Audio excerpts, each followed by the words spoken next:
ভারতের সামরিক অভিযান অপারেশন সিন্দুরের পরের দিন পাকিস্তানের একাধিক শহরে বিস্ফোরণের ঘটনা ঘটেছে, যা দুই দেশের মধ্যে উত্তেজনাকে আরও বাড়িয়ে দিয়েছে।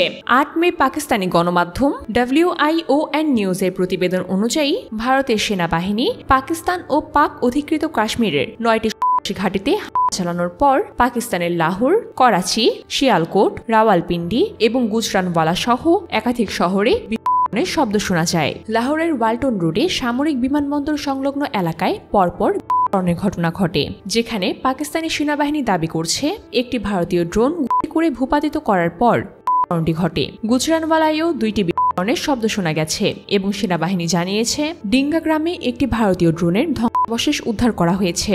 এছাড়া করাচির শরাফি গোত্র এলাকায়ও বিস্ফোরণের ঘটনা ঘটেছে, তবে তার কারণ সম্পর্কে এখনো কোনো নিশ্চিত তথ্য পাওয়া যায়নি। পাকিস্তান সেনাবাহিনী জানিয়েছে ১২টি ভারতীয় ড্রোন ভূপাতিত করা হয়েছে, যার মধ্যে রয়েছে লাহোর, গুজরানওয়ালা, রাওয়ালপিন্ডি এবং করাচি।